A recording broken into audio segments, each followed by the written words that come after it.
At 3:12 a.m., Rachel Hurd stepped into her daughter's bedroom and found the walls painted with blood. Her own voice screamed, not in horror, but in recognition. The little bed was empty, the window cracked open like a gaping mouth, and on the floor, in a pool of scarlet, lay the hearing aid her daughter never went anywhere without. Rachel sank to her knees, clutching the small device, and whispered something she hadn't said in 20 years. Not again. Because this wasn't the first time a child had vanished from her life. And deep down, Rachel knew this wasn't someone else's crime. It was hers. Rain smothered the Vermont countryside in gray sheets as Rachel Hurd leaned into the steering wheel, windshield wipers slapping like angry metronomes. She hadn't driven this road in over a decade, not since she left the Briar Valley Psychiatric Institute under the terms of long-term dissociative recovery. Her therapist at the time called it a break, something trauma could stitch shut, with enough silence. But silence, she'd learned, is just the quiet where memories wait to grow teeth. Beside her in the back seat, her 6-year-old daughter Leah hummed softly to herself, the off-key melody warbling through her hearing aid. Rachel smiled in the rearview mirror. It was the only thing that kept her grounded. Now Leah's humming. Familiar, off-pitch, human dot they were driving up to the old cabin Rachel inherited from her estranged father, a place tucked deep in the woods near the New Hampshire border. Her therapist had encouraged it a retreat, time away from city noise, screens, and overstimulation. But Rachel wasn't running toward peace. She was circling something darker. The cabin greeted them with creaking timbers and a wet, musty smell that clawed its way into Rachel's lungs. She set Leah up in the loft with puzzles and her plush bunny while she unpacked. The floorboards moaned with every step, like the house remembered her weight docked by nightfall. Fog hung low outside the windows. Leah was asleep upstairs, and Rachel sipped tea laced with the anti-anxiety meds she no longer believed in. She caught herself staring at a knot in the wooden wall for minutes at a time, the grain swirling like an eye. Then, around midnight, the sound came again, the low hum. Not Leah's humming, but the humming dot it started just above her right ear, a soft vibration she hadn't heard in 20 years. The doctors called it musical ear syndrome, a rare condition where hearing-impaired individuals experience phantom sounds. Rachel remembered it from before when the voices had started. She told herself it was stress, cabin acoustics. A coincidence, but at 3:12 a.m. she woke to silence. Too much of it. No humming. No wind. She climbed the stairs barefoot, a dread pooling in her gut. Leah's bed was empty. The covers lay twisted on the floor. The window was ajar. And on the hardwood beneath the sill, the little pink hearing aid blinked red, its low battery warning flickering like a dying heartbeat. Rachel didn't scream. She stood frozen, the humming in her head rising now, louder, distorted like a lullaby played backward. Then she whispered it, not again. Because another child had disappeared once, and that child had never been found. The forest swallowed sound like a mouth full of secrets. Rachel stood outside the cabin barefoot. Night. Air carving icy trails up her spine. She called Leah's name until her throat went raw, but the trees only answered with silence. Somewhere deep inside, she knew screaming wouldn't bring her daughter back. It hadn't worked last time. She called 911 just before 4 a.m. Hands trembling as she described the abduction, the hearing aid, the open window. The dispatcher's voice was calm, unnervingly so, as if she were used to middle-of-the-night panic. But when Rachel mentioned the cabin's address, there was a pause. A long one. "Ma'am," the dispatcher said finally, "are you aware that this property is registered under the name of a deceased individual?" Rachel blinked. "Yes, my father." "No, I mean, it was listed as condemned after the previous investigation." What investigation? The dispatcher hesitated again. I'm sending someone out. Please don't leave the property. Rachel hung up. Her head buzzed with static. She hadn't told them about the other child, the one who disappeared here 21 years ago. His name was Caleb, her brother. She had been 12. He was same age as Leah. They'd been sent to the cabin with their father for the summer after the divorce. And one night, just like this, Caleb vanished from his bed. Rachel had told the police everything back then about the lullaby no one else heard, about the voices in the walls, about the blood she saw smeared on the trees. But no one believed her. They found no evidence of violence, just a child's footprints leading to the lake and vanishing at the waterline. They called it an accidental drowning, a tragedy. Case closed. But Rachel never forgot the sound that came before it happened, the humming that didn't belong in any world but hers. She was hospitalized 6 months later, diagnosed with PTSD, auditory hallucinations, and stress-induced dissociation, the kind that erases entire memories and rewrites them with something easier to live with. But now, standing in the cabin again, she wasn't so sure those memories had been false. By the time the sheriff arrived, Rachel had dressed and cleaned. Her hands, though she didn't remember them getting dirty. Mud caked under her nails. Leaves stuck to her calves. She hadn't left the cabin, had she? Sheriff Gaines was a small, angular man in his 60s, eyes sharp with suspicion. He walked the perimeter with Rachel, listening carefully as she recounted the night. But when he reached the broken window and spotted the hearing aid on the floor, he stiffened. What's wrong? Rachel asked. He picked it up, examining it with a gloved hand. I've seen one just like this before. Her breath caught when he looked at her, face unreadable. 21 years ago. The humming in her head rose like a scream, long and high-pitched, and just for a moment, she saw something in the sheriff's eyes. Fear. Not hover, but of memory. What are you not telling me? She asked. Gaines looked at the trees. This isn't the first time someone's gone missing from this cabin, and it won't be the last unless you tell me the truth. Rachel's voice trembled. I don't remember the truth. He turned slowly. Then maybe it's time you did. Rachel hadn't slept. Couldn't. The morning came like a verdict, gray and cold. Trees slick with mist, the lake a dull mirror that refused to reflect. Sheriff Gaines sat in the kitchen with a cup of black coffee, watching her like a man waiting for a ghost to speak. You were the only one here when your brother disappeared, he said. Now you're the only one here again. Rachel stared at the tabletop. Her hands wouldn't stop shaking. I was just a kid. You said you heard voices, that you saw blood on the trees. Rachel didn't answer. Gaines leaned forward, voice low. We never found Caleb's body. Not a scrap. But 2 weeks after it happened, your father was found dead in that lake with rocks in his pockets.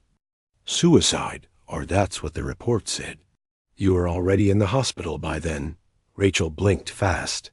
That part she didn't remember. Or didn't want to. I don't understand what any of this has to do with Leah, she said. The sheriff set down his cup. I think you do.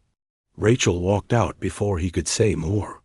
The humming in her ear had returned, soft but persistent, like a forgotten song threading itself into the present. She climbed the stairs to Leah's loft and opened the tiny closet. Dust choked the air, thick with the smell of rot and old wood. That's when she saw a dot behind a false panel in the closet wall. There was a narrow crawl space. She reached in with trembling hands and pulled out a box wrapped in what looked like an old baby blanket. Inside were drawings, dozens of them crayon. Scribbles on yellowed paper, all in the same hand. All of a cabin. All of a girl with black hair and no face. Beneath the drawings lay a tape recorder. A battered, black plastic relic from the 90s. She pressed play. Static, then a voice, her own younger, breathy and shaking. He's here again. He hums when he's close. Caleb said not to talk to him, but I didn't listen.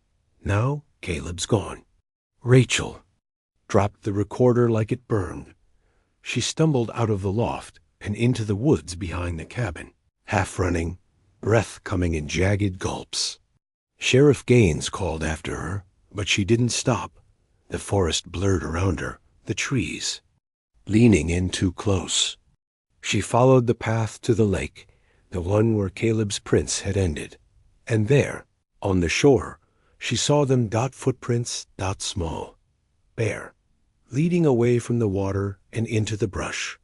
They weren't there yesterday, and they were Leah's. Rachel followed them, heart pounding so hard it blurred her hearing. But even over that, the humming pierced through a slow, low drone vibrating inside her skull like a distant engine. The footprints ended at the base of a dead tree, carved into the bark. Just above her head was a name, Celebn beneath it, fresh, and trembling another, A-L-E-H. Rachel staggered back, the world tilting. The humming rose to a fever pitch and then cut out completely. In the sudden silence, Rachel heard something far worse. A whisper. It came from inside the tree. You forgot me. Rachel couldn't move. The whisper echoed inside her skull, not loud but precise, like it had been waiting for just the right moment. Her knees gave out, and she collapsed at the base of the tree, fingers clawing at the earth like she could dig the truth out of it. The bark beneath her hands pulsed, slick with rain or sweat or something far older. You forgot me. The words didn't come from memory. They came from somewhere deeper below memory, below reason. A voice rooted in the dark soil of everything. She had buried. Sheriff Gaines found her 10 minutes later, kneeling in the mud, eyes blank. Rachel. She didn't answer. He crouched beside her, gaze falling on the tree. He read the names carved into it, his face tightening. You carved that? He asked softly. Rachel shook her head. I don't know. I don't remember. Gaines stood slowly, glancing at the woods like something might lunge from the shadows. You need to come back to the cabin, now. Back inside, Rachel sat wrapped. In a wool blanket, a mug of untouched coffee steaming in her hands. Gaines paced the kitchen. This place isn't just history for you, he said. It's trauma, and trauma hides things. I didn't carve that tree, she whispered. I believe you. But someone did. And that name Caleb, only 3 people knew that name in connection to this cabin. You, your father, and me. Rachel's eyes lifted. Why didn't you tell me before? Because I didn't want to believe it. That maybe you saw something back then that we couldn't. Something real. She shivered. He continued. After your father's death, I came back here, alone. I found drawings like the ones in that box, not just in the cabin, everywhere, buried in the dirt, wedged in tree knots, under rocks, always the same girl. Number, face, no eyes, just humming. Rachel stared at him, trembling. Do you think I did something to Caleb? Gaines didn't answer. Instead, he pulled a small cloth from his coat pocket. Inside it an object wrapped in plastic. A child's. Tooth. Rachel's breath caught. Leah's? Maybe. But I ran the records. Your brother lost a tooth 2 weeks before he vanished. The dental records match. Her blood ran cold. What are you saying? I think this place is holding pieces of your past hostage. And it's using Leah to force you to remember. Rachel's eyes flicked to the ceiling, where Leah's loft sat empty, the bed still untouched. Then a thud echoed from upstairs, soft, rhythmic, like footsteps. No one was up there. Rachel stood. Slowly, every nerve lit with ice. She took the stairs one at a time. Gaines followed, hand on his holster. They reached the loft. The bed was still empty, but the closet door was open. Inside the crawl space, something moved, a scraping sound. Rachel reached for the panel and found a folded piece of paper resting just inside. She opened it with trembling fingers. It was a drawing. This time, not a faceless girl. It was a woman, her face, drawn in red crayon, mouth wide open in a scream, and behind her, two small figures holding hands. One of them wore a hearing aid. Rachel gasped. Then the panel door slammed shut on its own. From inside, the humming started again. The humming grew louder. Rachel stared at the crawl space door, heart pounding like it was trying to escape her chest. Sheriff Gaines drew his weapon, but she raised a trembling hand. "No," she whispered. "It wants me." She knelt in front of the panel and opened it slowly. Nothing but darkness inside. And yet the humming persisted. Deep, vibrational, not coming from the air, but from within her own skull. Like her bones remembered something, her mind refused to. She reached in. Her hand brushed something cold wooden. She pulled it out slowly. It was a toy, a small hand-carved figure with a lopsided head and button eyes. One of its arms was broken. Rachel's breath caught. She remembered this. She and Caleb had made them together the summer he vanished. Her figure was a girl. His was a knight. They used to make them talk to each other, but her figure had been burned in the fireplace. So why was it here? Suddenly, her ears popped like a pressure change, and the sound in her head shifted. The humming unraveled into a distorted lullaby, one she hadn't heard since childhood. "Hush now, baby. Don't say a word. Mama's going to buy you a mockingbird." Rachel staggered back. Her mother used to sing that. Before the silence took over. Before the psych ward. Before everything went black. "Rachel?" Gaines said from behind. She turned, eyes wide. "I didn't forget him. Something took him from me." Gaines looked uneasy. "Took him?" She nodded. "And now it's trying to take Leah." He didn't answer, but his hand twitched near his holster again. Rachel stood. "I need to go back." "Where?" "Into the lake." He stared at her. "Absolutely not. I don't mean physically.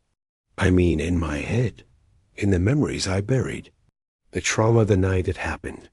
Whatever I saw, whatever I did, it's still in there. I can feel it." She turned and walked down the stairs without another word. Back in the kitchen, she found what she needed, an old mirror that had been hanging above the fireplace. She tore it down and set it on the floor. Gaines watched, unsure whether to intervene. "I used to dissociate," Rachel said, kneeling. "I'd stare into mirrors for hours, try to disappear." She touched the glass with her fingertips. "Cold. I'm not running this time." She stared into the mirror, and the reflection didn't blink. She leaned closer. The humming swelled. Her ears rang. Then the mirror cracked.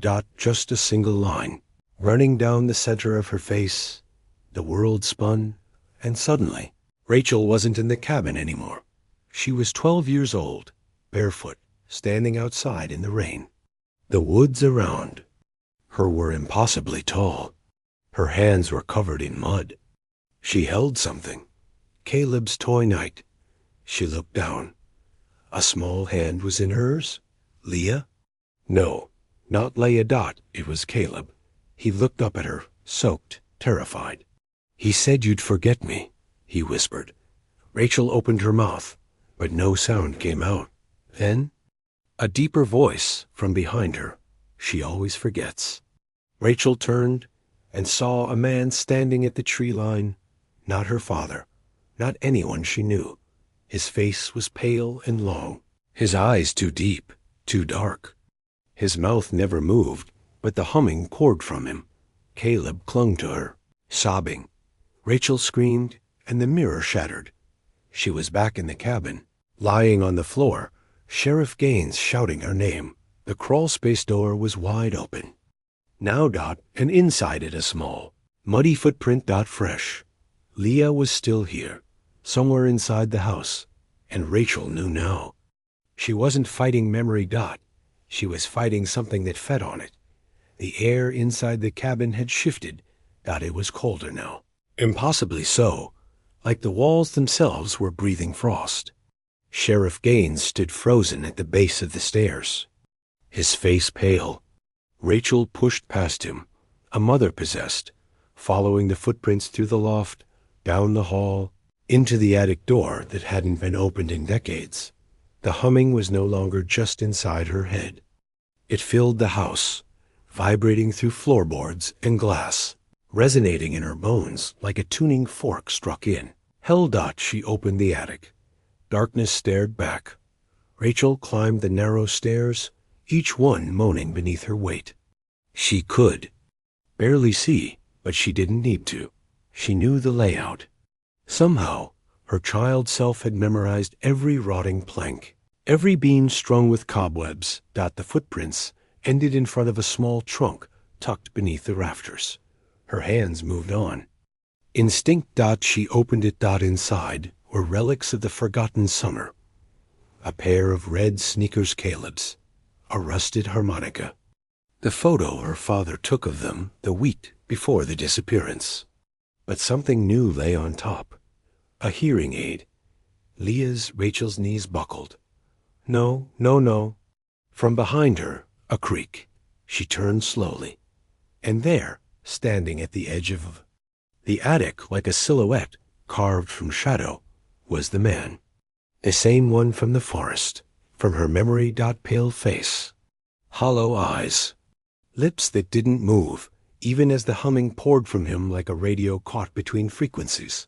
Rachel's voice cracked. "Who are you?" The humming stopped. Then came a whisper, deep, calm. "I'm the one who remembers what you refuse." Her breath caught in her throat. "You took them," she said. "Caleb, Leah." He tilted his head. "No, you did." She shook her head violently. "That's not true. I didn't. You brought them here. You opened the door. You fed me." The shadows around him thickened. "Every time you forgot," he continued, "I grew stronger. You don't remember what you did to Caleb, do you? What you showed him in the woods. What he saw before he disappeared." Rachel backed away, heart hammering. The man took a step forward. "Do you want to know the truth, Rachel?" He whispered. "Do you want to remember what you made him do?" Rachel screamed. Suddenly, Sheriff Gaines was beside her, gun drawn. Back away from her. But the man didn't flinch. Instead, he smiled a sick, unnatural curl of the lips and disappeared. Into smoke. Gone. Rachel collapsed, sobbing. "I remember now," she choked out. "He didn't disappear. Caleb. He ran. He was terrified. Of me." Gaines knelt beside her. "Rachel, listen to me. That thing isn't human. It's trauma wearing a face. A parasite that grows in the cracks of memory. If it convinced you that you were the monster," she cut him off. "I think I was." She pulled the hearing aid to her chest. "But Leah's still here. I can feel it. And I swear to God, I won't forget her." Suddenly, a low moan echoed from below. The basement. Rachel and Gaines locked eyes.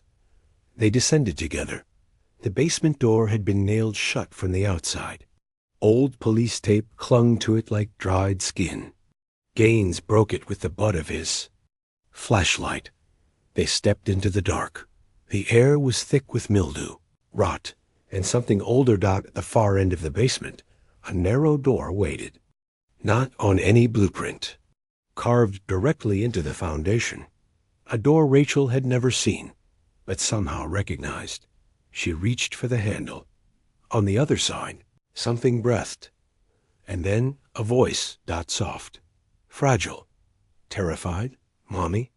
Rachel's hand froze on the rusted handle. Leah's voice echoed again, barely a whisper. "Mommy, I'm cold."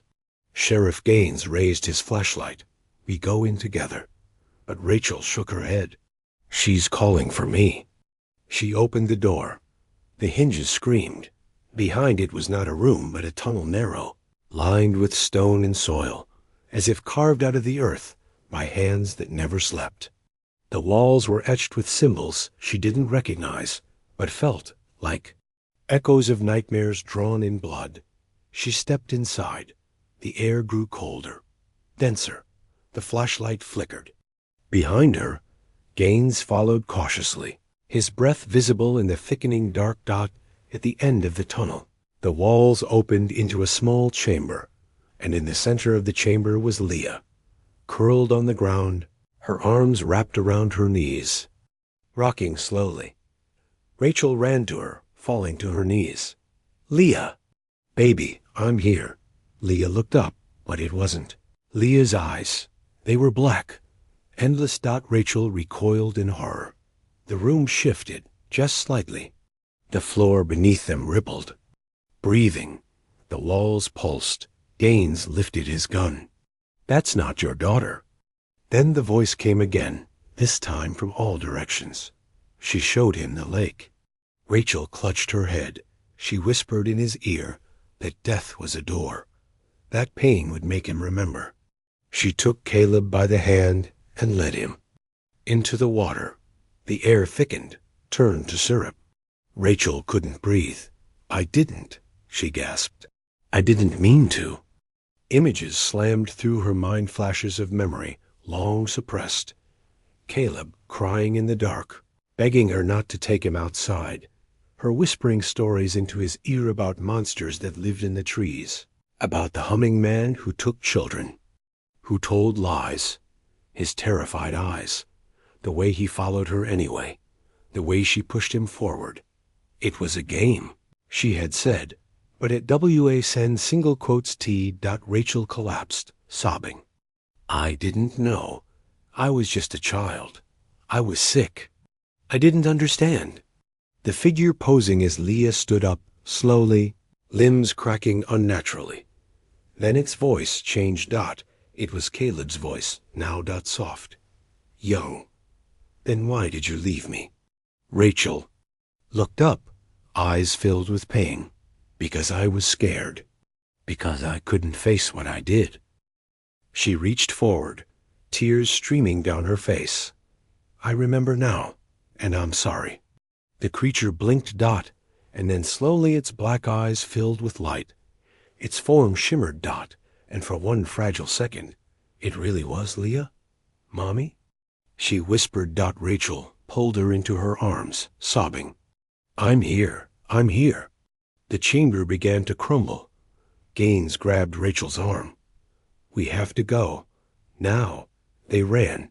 The tunnel shook. The air screamed. The house above groaned as if it were alive. They burst through the basement door just as the floor behind them collapsed inward, swallowing the past in a roar of dust and splintered wood. When the dust settled, the house was silent. Rachel held Leah in her arms. Alive. Real. The sheriff knelt beside them, his hand shaking. "You remembered," he whispered. "That's what it wanted. That's what it fed on." Rachel nodded, rocking her daughter gently. "I was sick, and I made him disappear. Not because I wanted to hurt him, but because I didn't understand what real hurt was yet." She looked into the ashes of the house. "I do now." 1 month. LH Rachel stood by the lake, holding 2 small wooden toys in her hand, one a night, the other a girl. Leah stood beside her, quiet. Who were they for? Leah asked softly. Rachel placed the toys in the water. "For Caleb," she said, "and for the part of me I lost with him." The wind was gentle. The lake still. And from deep below, where the past no longer had teeth, the humming finally faded to silence.